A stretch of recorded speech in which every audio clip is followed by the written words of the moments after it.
afternoon, everyone, and thank you for joining us. I'm Lynn Abramson, the president of the Clean Energy Business Network, and I'm joined today by Lisa Jacobson, president of the Business Council for Sustainable Energy, and we are also joined by our colleagues Carolyn Sloan and Andy Barnes.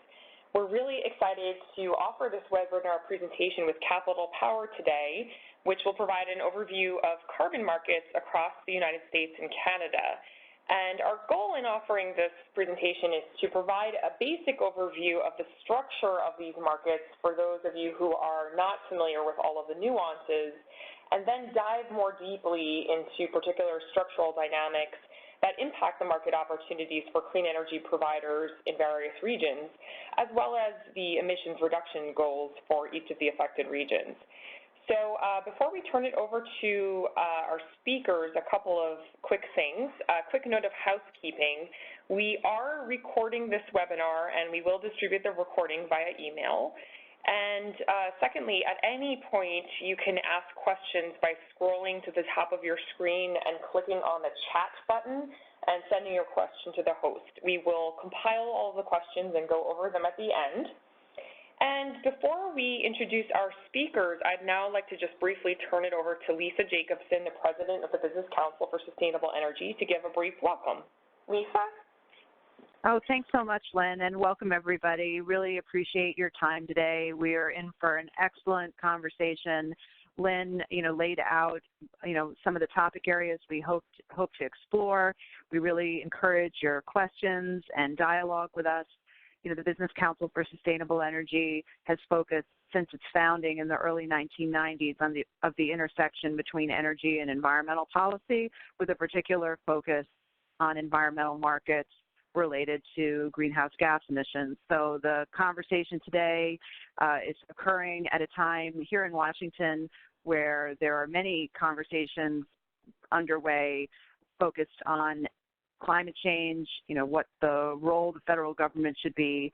Also, at the state and local level, there are many different policies moving forward that are trying to both deploy clean energy technologies and reduce greenhouse gas emissions. So I think having the perspective looking at a North American view is extremely helpful, and I'm very grateful to Capital Power for providing their expertise today. So thank you, Lynn. Great. Thank you so much, Lisa. So now it is my pleasure to introduce James Renouf and Adam Amin of Capital Power, which is a North American power producer headquartered in Edmonton, Alberta, and also working broadly throughout the United States and Canada. The company develops, acquires, owns, and operates power generation facilities using a variety of energy sources. And so therefore they are very much impacted by and contributing to the thought leadership behind many of the carbon markets that they will be discussing today. James Renouf is director of the Environmental Portfolio and Corporate Strategy, managing the company's environmental commodity trading desk and serving on its corporate strategy team.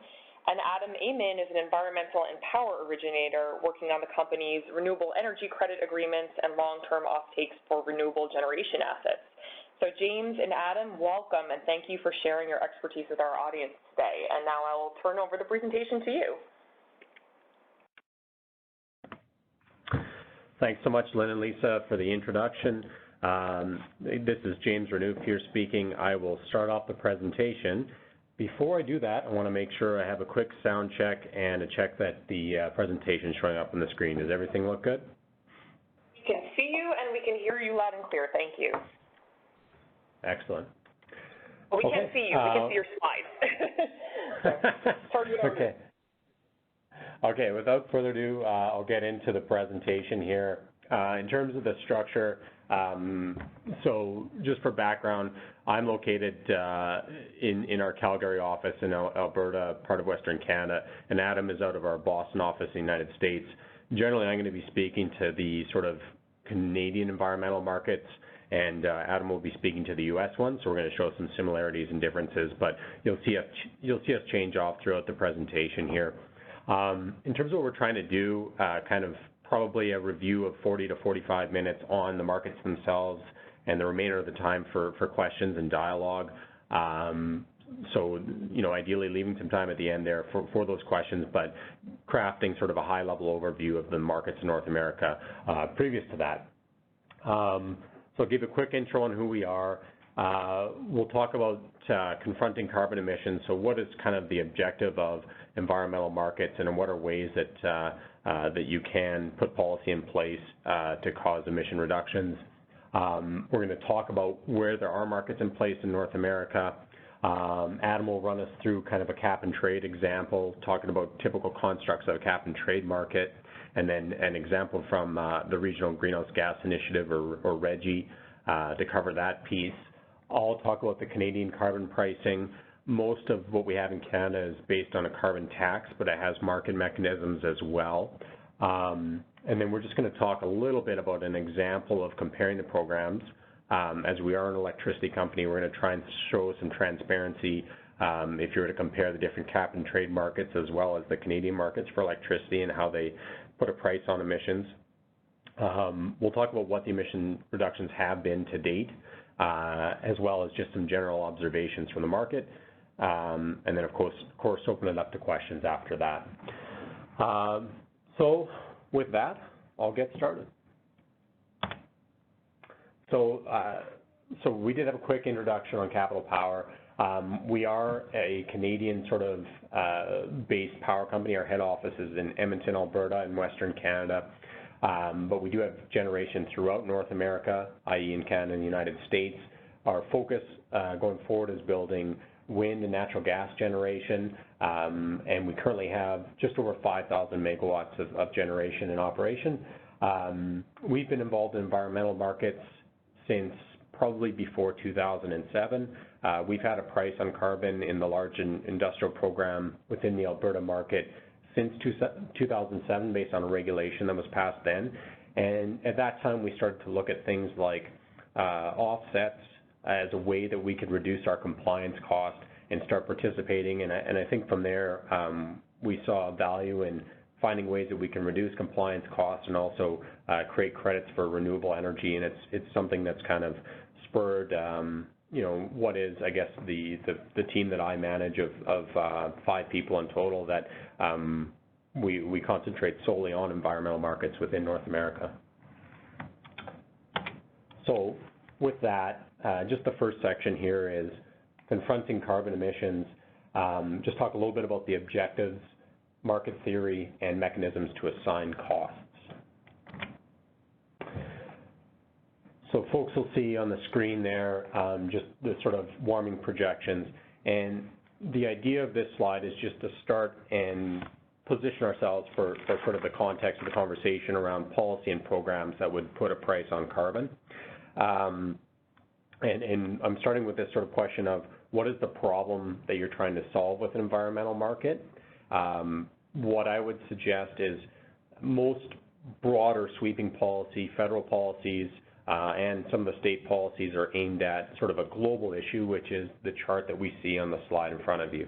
And that is, if you go back to, I kind of start with Paris in 2015, what was confirmed by the various countries that participated within there, is to suggest that to get warming within 2 degrees or even 1.5 degrees of warming, there are some fairly major changes that need to be made in terms of bending the curve for emission reductions, and there were some suggestions of programs that would be put in place through 2030 as well as 2050. So it's just a kind of a starting point here to say, what's the objective that you're trying to solve? If you're looking at some of these more global issues, such as greenhouse gases, it tends to be a program, a policy program can work well that puts a price on carbon. Differently, if it's more of a local issue with fine particulates, things where, you know, for example, if you were to take a coal facility and mercury was a concern, you might have a more rigid program that would look at doing something local. You can still do something with a price on emissions, but what might also be is a regulatory framework that actually has a kind of a command and control type mechanism to reduce it. So again, point here is just to say, what's the context in which we're looking at this? Most stuff that we'll talk about today is about the idea of broader mechanisms to price greenhouse gas and greenhouse gas equivalents, and that gets us into sort of pricing carbon, whether it's a tax or a cap and trade. In terms of the environmental markets theory, this will probably look familiar to a lot of folks. The idea is that you're putting a price on an externality An externality is, of course, a cost to an uninvolved party who did not choose to incur that cost, and the idea being that atmospheric storage of emissions has been treated as a free service, but it is a negative externality. Environmental markets are a policy response to negative externalities, and assigning a cost creates incentive to measure, manage, and mitigate those emissions. So with that kind of basic sort of economics 101 background, what are mechanisms or ways that you can assign a cost? So when I think about this, I bucket them into three groups. You can have a regulatory response, that's a command and control mechanism, or you can have some policy responses, i.e. a carbon tax or market-based mechanisms such as cap and trade. Again, as I mentioned, I think today we're talking more about the carbon tax and cap and trade, and both of those can be market-based mechanisms as opposed to command and control type responses. So, but just for quick review, command and control might be something like a local issue where you have to change the type of technology that you have at your facility. So it can involve doing something like installing scrubbers at a coal plant. Differently, if we were to look at carbon tax, if it's just used on its own, it can be a bit of a rigid response because it quite simply just puts a price on carbon. That being said, and as we'll see in examples in Canada, if there are other alternative compliance mechanisms, you can turn that into a more market-based program. But the piece on a tax and what we see different than a cap and trade, it's something that gives you a certainty on the price of the cost of emissions, but it doesn't give you certainty on emission reductions. So that's one key point to take out of here. If you price emissions, it doesn't guarantee that they will be reduced. Differently, if you were to look at a cap and trade type system, that allows private sector to allocate capital, and within that, if it's based on the design of the program, and most programs sort of have a cap that ratchets down over time, assuming that program remains in place, the market has to solve the price that gets to the emissions cap. So if the program is left to run and designed correctly, it should give you a guarantee of emission reductions. So that's really my quick sort of intro into carbon programs, just to set the table, a little bit of background there for folks on the line. The next section here we're going to talk to is carbon-based pricing systems in North America. I'm going to start off with the Canadian program, and I'm going to hand it off to Adam where he'll talk about the US program. So thinking back to that first slide on sort of global emissions reductions, and if we're to think of what happened in terms of INDCs that each country has, it says they're going to try and reduce their amount of emissions by a certain amount. Canada's response was to say, all right, we're going to put a price on carbon, it's going to escalate through time, and we expect to see reductions by virtue of doing that. And so the federal government said, okay, to achieve what we've suggested, which is a 30% reduction from 2005 levels by 2030, we expect that putting this backstop as a minimum standard in place will help us achieve that. So I'll get into later examples of differences in the provinces and the types of programs that we're using to do that, but this is at a simple high level what the federal government in Canada has said that we're doing currently to address our 30% reduction by 2030. So it starts with, as of January 2019, a $20 price per ton of on carbon, and that escalates by $10 per metric ton through 2022. So that implies a price of $50 per metric ton by that time. And the provinces can have their own programs, but they must be deemed quote-unquote equivalent. So this is a really meaningful thing in Canada right now. There's several provinces that are challenging equivalency, but so far what the federal government has said is that you must have the same equivalent price on carbon, and you must have a program that is equally as stringent as what the federal mandate is. So my point with this slide is we'll get into the provincial programs more, but this starts to set a background. In the introduction we were talking about, climate change and the role of a federal government. And as you'll see in the next slide, the U.S. is a bit different. It's more fractionated because there's not a federal program per se, but this would be maybe a way that you would approach emission reductions with carbon price from a federal standpoint, and then allow provinces or states some autonomy to do what they want with their program, but set a minimum standard.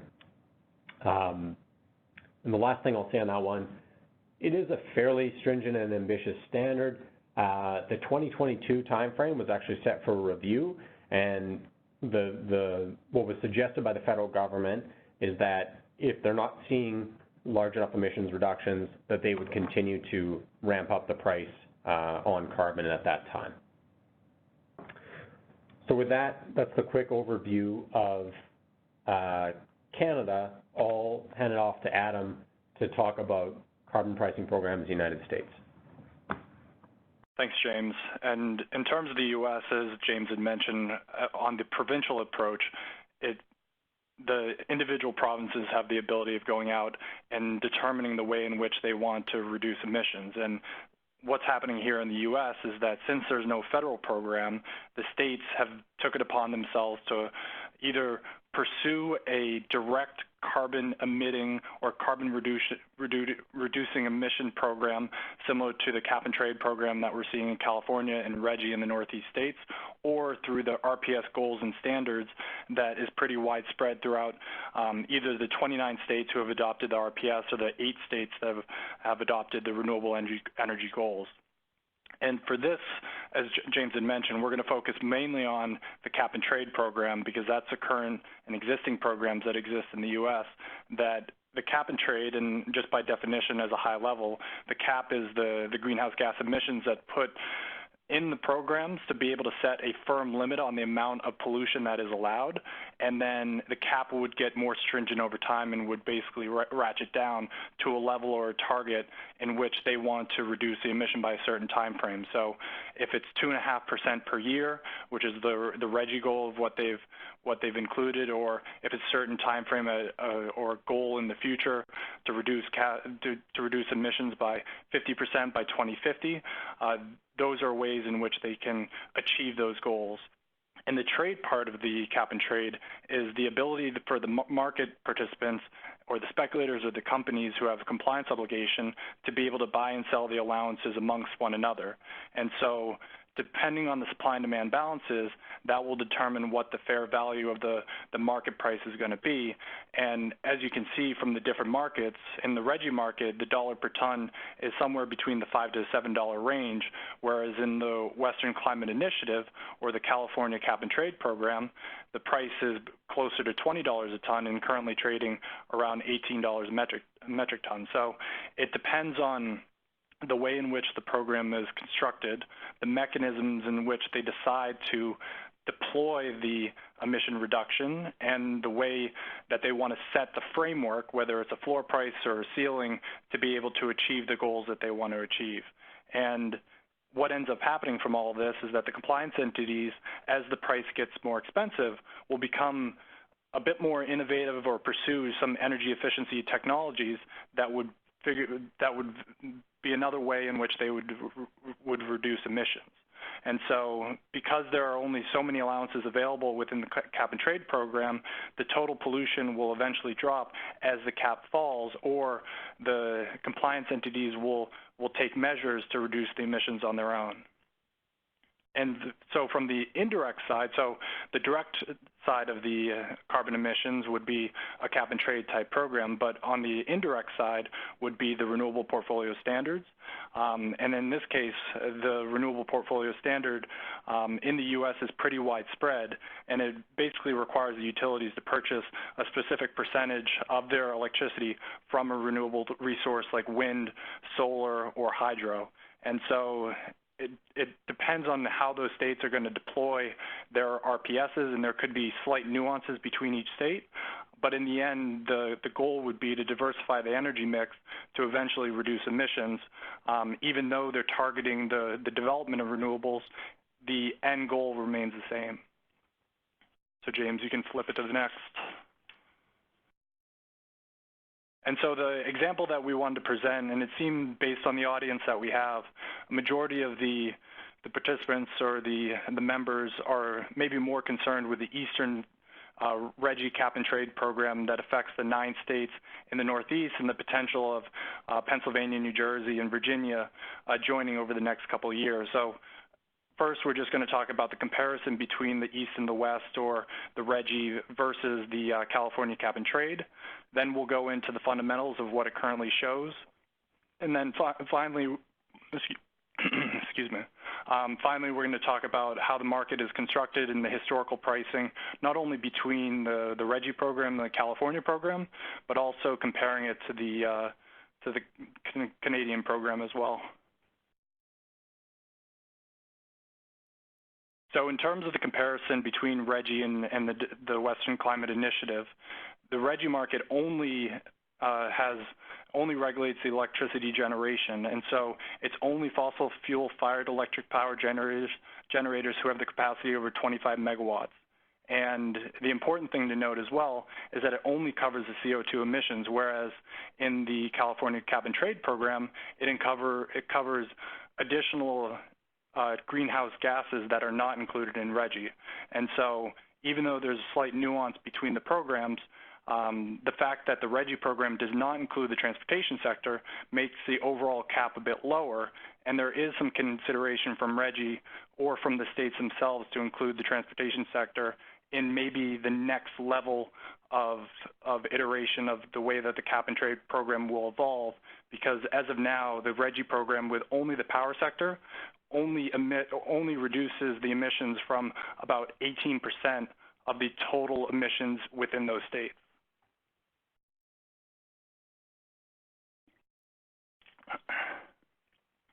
And then in terms of the CCA market, or the Western Climate Initiative, the difference between the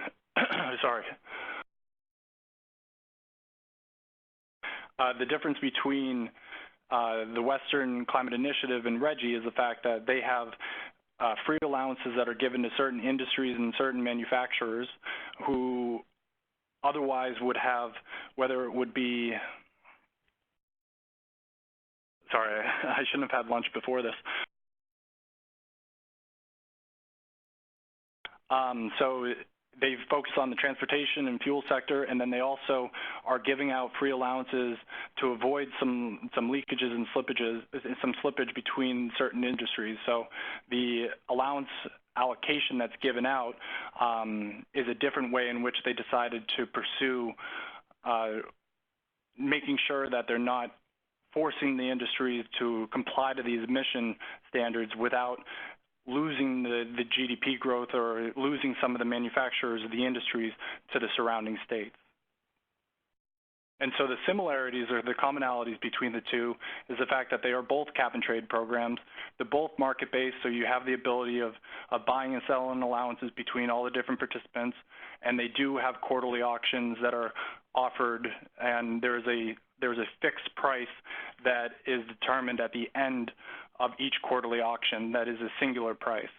And there are offsets that are offered between both, but the usage and the types of resources that are recognized between the two programs differ slightly, where in California they acknowledge the capture and destruction of methane relating to mining, whereas that's not an offset type resource that is allowed within the RGGI program. James, you can go to the next. And so in terms of the way that these programs are structured, you have the RGGI emissions cap versus actual emissions displayed here in front of us. And the actual program for RGGI started in 2009. And as you can see, the initial cap that was determined was significantly higher than where the emissions were at that point in time. But they had used a baseline from the previous years to determine what that initial cap was to be. And as the program started to mature, there was the thought that they should make the adjustment to reduce the amount of emissions between the initial cap that was set and an adjusted cap that was significantly lower than what was initially anticipated. And so from the bank adjustments that were made, there was about 138 million tons that were taken out of the market from the cap to the adjusted cap. And the emissions, as you can see, from the beginning of the program in 2009 to where we currently stand today, have been on a downward trend. And so as we start looking forward, there's the potential that there's some additional states that are going to be added back into the program, whether it's New Jersey, who withdrew in 2012 when they thought that the program was not effective and appeared to be a failure. But as they are considering and drawing up new rules for joining post-2020, they would add about 18 million tons to the overall cap. So there would be another adjustment that will be made, but in this case, it would be made upward. Also, there's a consideration that the power plants that are being regulated under the proposal currently emit about 20.5 million tons of carbon per year in New Jersey, and so they've actually set the cap below where the current expected emissions are going to be. And so it's going to make the market a bit tighter. Even though they're going to add to the cap, it will reduce the amount of overhang that we're currently seeing in the market, which is about 100 million tons. And so as they start looking forward, in 2017, they did a model review where they determined the program construct beyond 2020. And in this case, they introduced a third adjustment for the bank allowance to attempt to reduce the amount of overhang that is currently seen. And unfortunately, the market has not reacted in a way that the market has not reacted in a way that they probably anticipated, because the third adjustment may not be going far enough to deplete the overall bank. And unfortunately, what we're seeing right now is a lack of volatility and a lack of liquidity. So James, you can go to the next. And so as we looked at the trend line on the previous slide and looked at the trend line here on a quarterly basis, you can see that from the beginning of the program, the emissions have been reducing every quarter and every year after year. And the price has responded as we saw some tightening between 2013 and 2016. The price responded in a positive fashion, and the CCR ended up being triggered 2 of the 3 years during that time frame, where prices were ranging between $4 a ton upwards to almost $8 a ton. And so the regional budget for the CO2 emissions from the power sector were set in a way that made it seem like it was appropriately valued. But now we're in an environment where it's back to a low price, and there's still the oversupply. And so there's a consideration of whether or not the price of the price of the allowances are priced well enough to change the mentality of some of the industries. And we're going to show a bit later of how that compares against the different markets, and specifically in the CCA market, where the price is almost 3 times higher than what we're seeing in the RGGI market.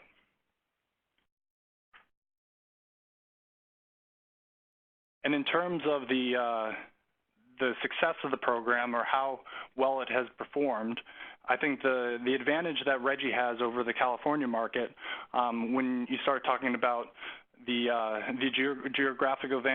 geographical advantage of the electrical market in the Northeast, it doesn't have the risk of having a manufacturer or industry move to another state, because they're located within the jurisdiction of the RGGI program. And if you're located in Massachusetts, it's unlikely that you're going to be moving to Connecticut or you moving to Rhode Island, because you're under the same level playing field.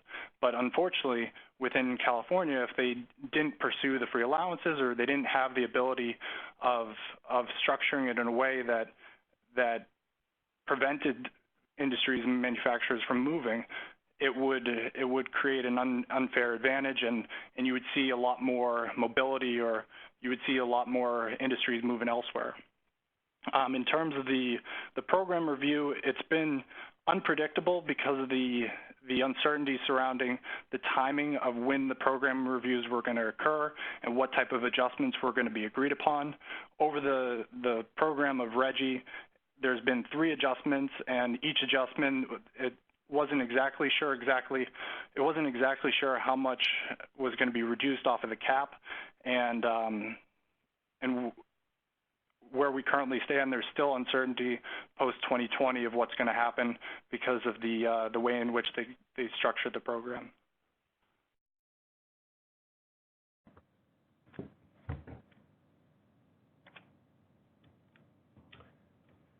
Okay, thanks, Adam. So contrasting the cap and trade, which I think is a good example of the U.S. in terms of RGGI, and while California is different, there are a lot of similarities with that one as well. Canada has generally used a carbon tax-based mechanism, but it does have some other alternative compliance pieces within it. So I'm just going to talk about, again, quickly what our target is, how we're actually putting carbon pricing into Canada, and some of the provincial carbon programs, the dynamics that are going on there. So just a very quick review again. The whole idea of Canada is to get down to 30% below 2005 levels, and without that, they expect that emissions will continue to go up within Canada. So two very divergent paths there, but that's the idea of what this policy is sort of trying to achieve. How do they expect to do it? In terms of the how, you can see three sort of boxes in front of you, and it looks at the production and distribution of fuel, fuel consumption, heating, and also industry.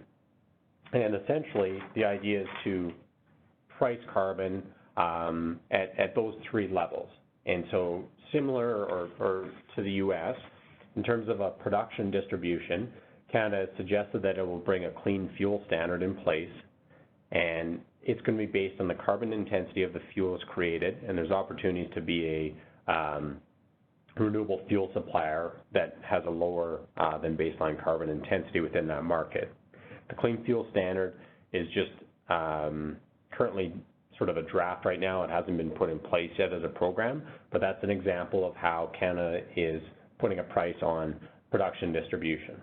Didn't talk about a lot from the U.S., but in sort of Oregon, Washington, and of course California, they have a low carbon fuel standard, and the Canadian one is modeled similarly to that.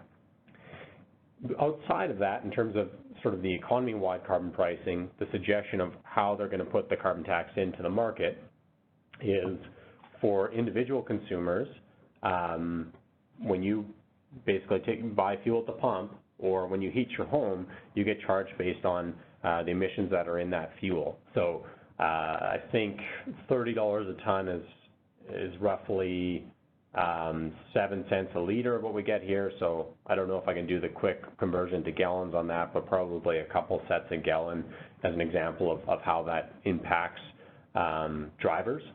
And in terms of the industry, what we've done is we've said, okay, we're going to put a price on industry, but it's going to be based on an industry standard.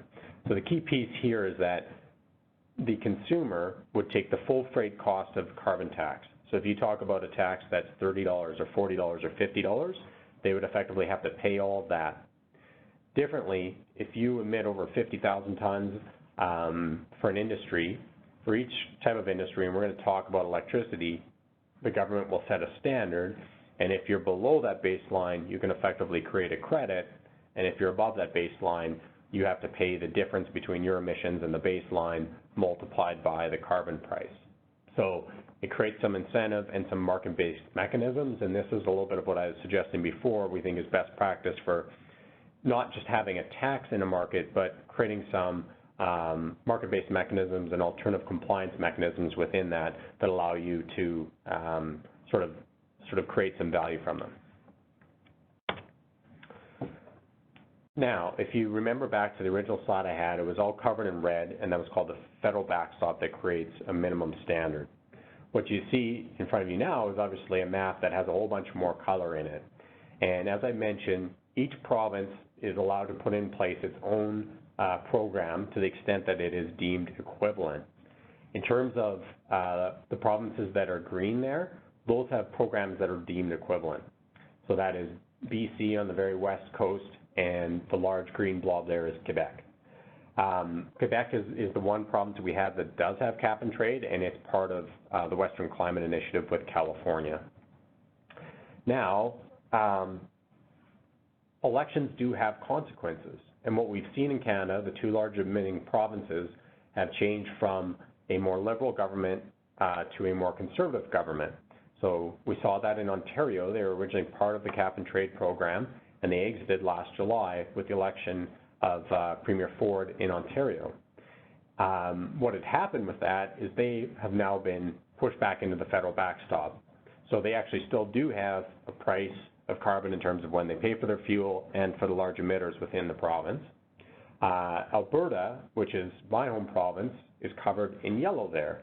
An example of what's happened in Alberta, we did have a price at the fuel pump and a price for our home heating, as well as an output-based standard for industry. But one thing that's happened since then, we've had an election in, I think it was April 15th, mid-April, and just today we've actually passed a bill that takes out the price of carbon at the pumps. So as you might expect, putting a price on carbon is a very political issue. It's a very partisan issue, and what we've seen is, kind of a spectrum that moves as you have more liberal governments in power. They tend to put more impactful carbon programs in place, and the conservative governments have looked at ways to remove them. The big question for Canada is, well, two big questions. Number one is there's an election this fall, and so the federal backstop program would assumably change materially if the Conservatives get into power and have a majority government. And also, currently right now, the provinces, Alberta, Saskatchewan, Manitoba, and Ontario are challenging the federal government's ability in court to impose the federal backstop on them. So far on that, Saskatchewan's court has ruled, and they favor with the side of the federal government. And we expect to hear more of the Ontario court in the coming weeks here as well.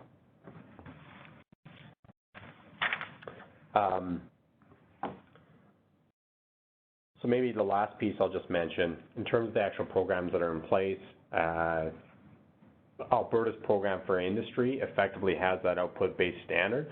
I'll give you an example from the electricity side that we're going to go into here shortly. An example from an output-based standard is, for electricity, they say, okay, what is the standard that we want to put our industry at? And we call that best gas in Alberta. And so we say we think the best gas generators, for example, a combined cycle power generator, is a good standard for that industry. If you can create renewable, if you have renewable generation that's below that, you can create a credit. And if your generation has a higher carbon intensity than best gas, which is measured at 0.37 tons per megawatt hour, you have to pay into it. But again, that's a good example of how we look at electricity, and Adam's going to run us through a fulsome example that compares the markets here shortly. So just the last piece, rounding out Canada.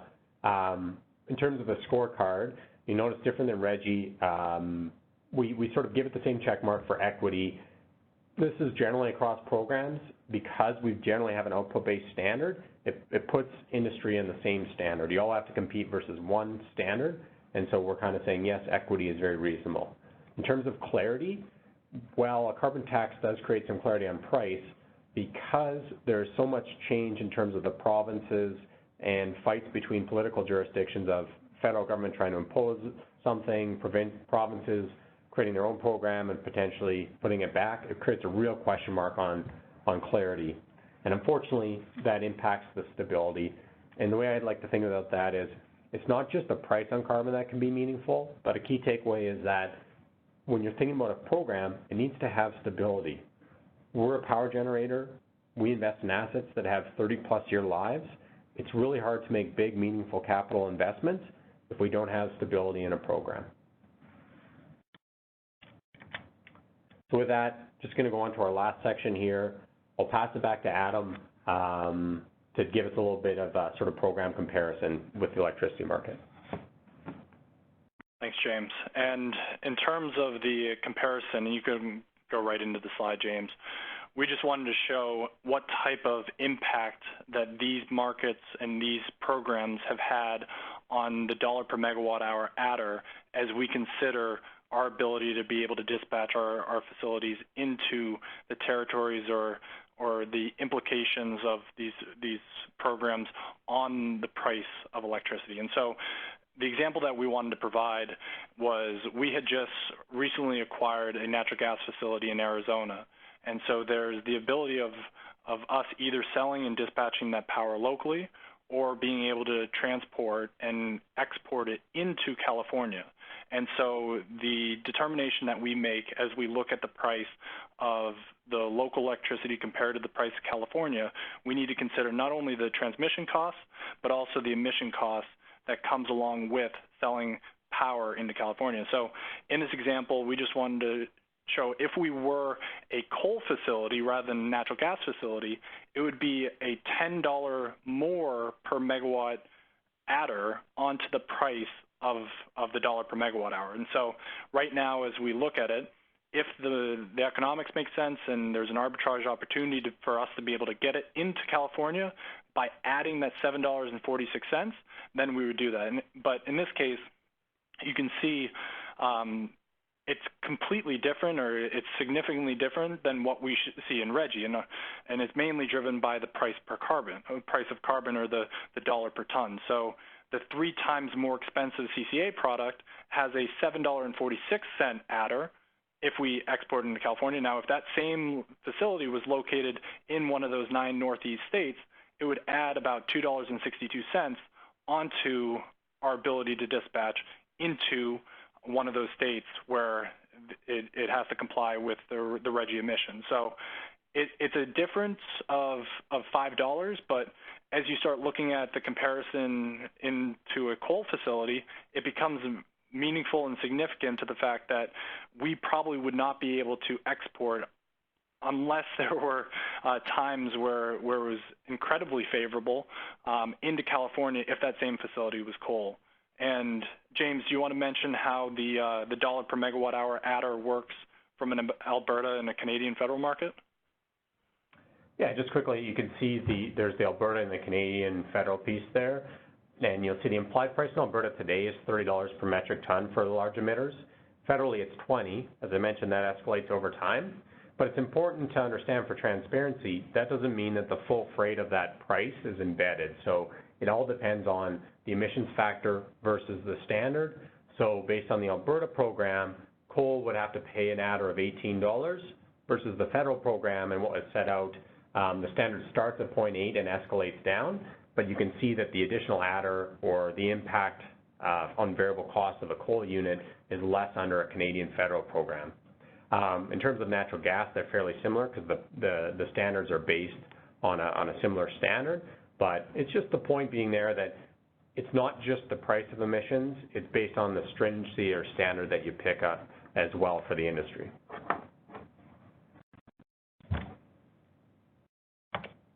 Yeah, so then the question is, from these programs, have they been effective? Have the programs been working? Can we really pinpoint the ability of these programs to change the behaviors of the compliance obligators or the emitters to a point where we start reducing emissions? And as you look at the graph that we presented, we compared not only the U.S. electricity sector to the Canadian electricity sector, where you've seen a significant decrease since 2007, where it reached the peak of that 2,400 megaton or million tons. However, we've also seen throughout that time frame that there's been maybe a displacement between coal to natural gas. We've also seen that there's been the state level efforts, as we had mentioned before, from the RPS that have evolved or have developed over that same time period. There's also been the states have been using some of the money from the programs or from some of the other energy efficiency programs that they may have to reinvest back into the market, reinvest back into clean energy programs. And so those could have also led to the emission reduction. Or there's the other climate policies where maybe it's the efficiency standards for buildings, or I mentioned before about the RPS percentages, where it's indirectly impacting the negative emissions or the reduction of emissions because they're investing in renewables, they're subsidizing renewables, but in turn you're increasing the energy mix and increasing more solar and wind, and it's reducing the amount of emissions. And so what we wanted to show is how well has it performed on paper, it looks like RGGI has been extremely successful by reducing the amount of emissions from 186 million tons down to 73 million tons. As we mentioned before, that's only in the electricity sector, so it does not include the automotive industry or the transportation sector. And when you look at the change, the percentage change between 1990 compared to 2017, and then 2008 compared to 2017, the biggest change that I noted was the fact that the electricity sector, which is the blue one, has dropped significantly in the last 9-10 years, whereas the transportation sector was pretty much flat year over year from 2008 to 2017, but it's been a 22% increase from 1990 to 2017. So there's been some dramatic changes on the electricity front, maybe contributed to some other factors, whether it was coal displaced by natural gas or the RPS percentages, but in the end, the trend is in the right direction. We are reducing emissions overall. And James, in terms of the implementation of the Canadian program, it looks on the graph like it's rather flat, but that's because it's just being implemented last year into this year, right? Yeah, I mean, I think that's the federal program that came into effect in 2019. I would add a caveat that when you get into the individual provinces, they have performed very differently. Alberta and Saskatchewan have increased their emissions significantly since 1990 levels, and BC has reduced them as well as from 2005 levels, and Ontario is reducing theirs as well. So they did a lot of stuff within their own provinces previous to that time, and that's probably why Canada as a whole has been fairly flat, but the different provinces are doing different things. And I think the one thing that we considered layering into this graph too was whether or not there's been an impact on GDP. And when we initially looked at it, and we didn't want to get into too much detail, but the California market has done a great job in terms of introducing this carbon emission program, but at the same time having some significant growth in GDP. And I think that's one way in which you can gauge whether or not these programs are working. We just wanted to show right off the bat that it's just a reduction overall. And last year was a pretty unusual year because we saw an uptick across all markets, and it will be interesting to see how we react in 2019 to see if we can reduce again. So you can go to the next one, James. Okay, and just the last one to wrap up here. So here's our observations, political risk versus program stability. The point here being, from an industrial emitter perspective, stability, not just price, is really key in terms of getting investments that lower emissions, that create emission reductions. On the emission reduction one, the quote is, if you build it, they will come. We believe a well-designed program, stable policy, and meaningful carbon price will create significant reductions. So, there's certainly qualms about some of the cap and trade programs that are out there, but all else equal, we think that California and RGGI have done good things in terms of their design, and they have shown some emission reductions there. And then finally, just one comment on greenhouse gas program linkage. One of the themes here is, how could a federal program potentially work and sort of manifest itself and come forward? And one of the things that we've seen is federal programs are great for transparency and reducing carbon leakage. However, states and provinces tend to want their own autonomy. We've seen that in Canada, where there tends to be a fight on the provincial level with the federal government. As governments change, that tends to be a big issue. So it may be more pragmatic for stuff to come about at the state level or the provincial level, as opposed to just one broad sweeping federal program. But with that, we'll turn it back to the audience and open it up to questions. Fantastic. Well, thank you so much to both our presenters for your terrific presentation. We really appreciate it. And as a reminder, anyone can ask questions by scrolling up to the chat button at the top of the screen. And you can actually leave the presentation open. That's probably for the best, because we might have some questions that refer to the slides. Thank you. So we have several terrific audience questions. I want to start off by actually turning first to Carolyn Sloan, who is the Federal and State Policy Manager for the Business Council for Sustainable Energy, and she also manages the Climate Change and Air Quality Committee. So I wanted to start off with her and see some of her reactions and questions to this presentation, and then we will delve into some of the audience questions we've received. Thanks, Lynn. Yeah, so this is a great presentation, and I really appreciate the information you guys provided, and the visuals just really help drive it home. It's helpful to see on a map sort of where all of these different states and regions and provinces are. And my question is sort of related to the various interests that are at play in sort of politically getting a carbon tax or a carbon price or a cap and trade system in place. And you mentioned, you know, elections have consequences, and especially in Canada where, you know, the government changes and the carbon policies change.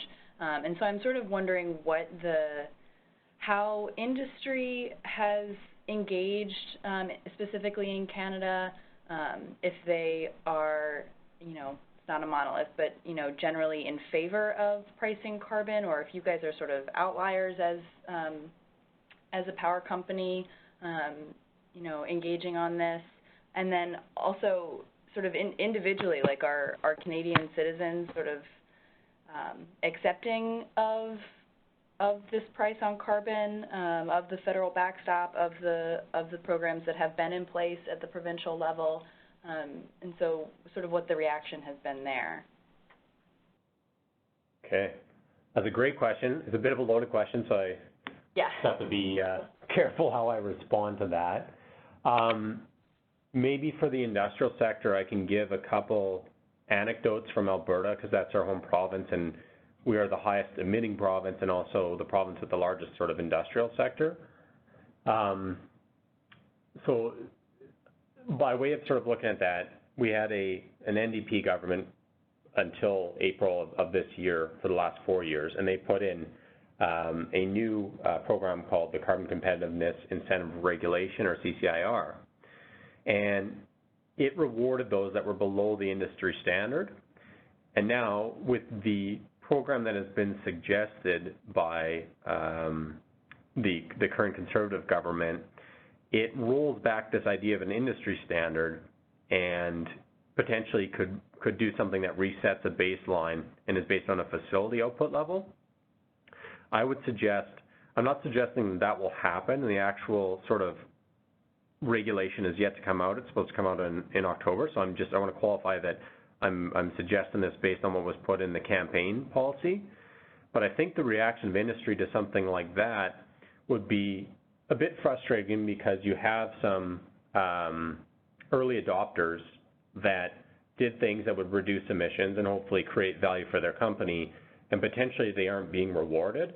And so what I would say as an anecdote, and that's why stability is so important, is that if you have, and this has been a trend in other markets, where you are an early adopter, and if you get punished for it, that is an extremely frustrating thing. If you can imagine from a executive or board level to have something like that happen, that can really create, you know, move from something that creates appropriate carrots in a market to moving to sort of, you know, penalizing players that acted quickly.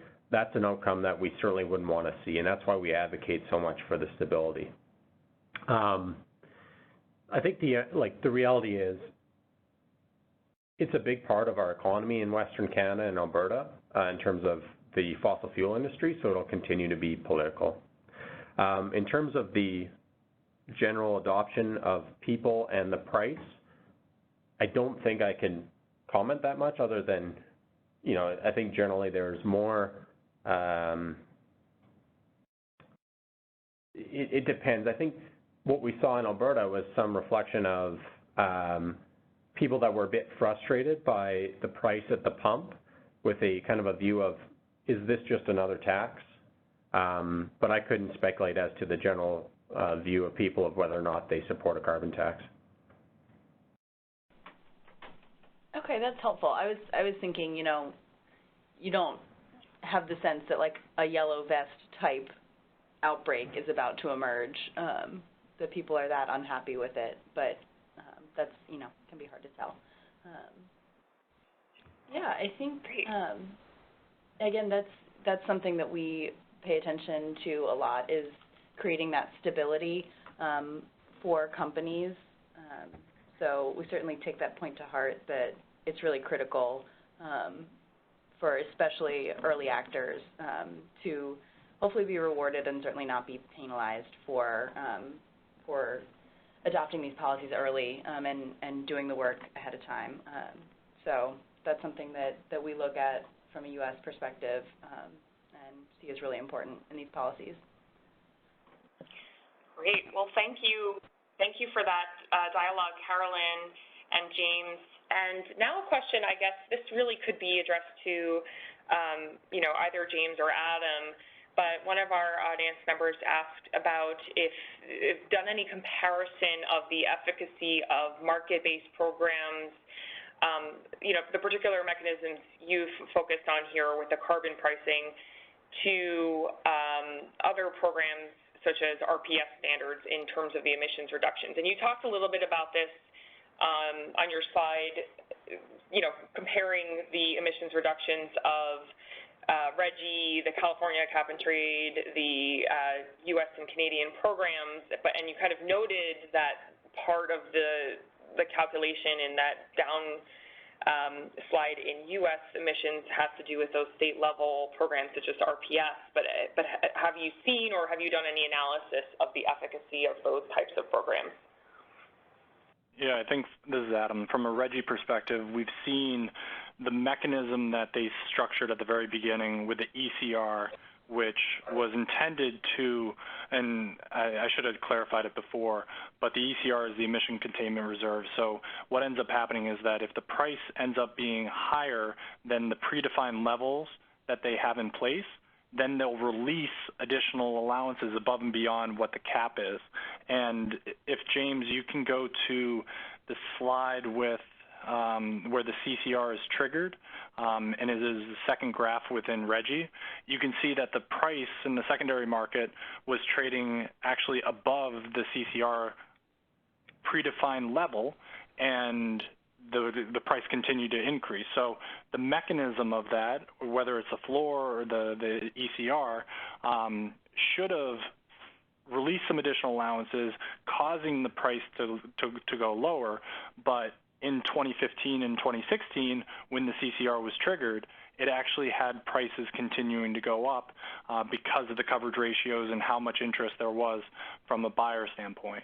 And so it would be interesting for us to maybe model that a bit better.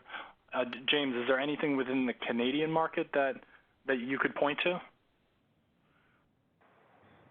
Sorry, I just want to make sure I understand the question. It's on, like, the difference between programs, or? Yeah, so it basically looking at, you're talking about carbon pricing and carbon cap and trade structured approaches. Is there any comparison that's been done on how much they've reduced emissions versus how much an RPS type of structure reduces emissions? And so we tried to get a rough comparison of CO2 equivalent reductions and how much they cost. So we did sort of price what the reduction costs are per ton across different programs. So California, the price right now is at $18 for an allowance.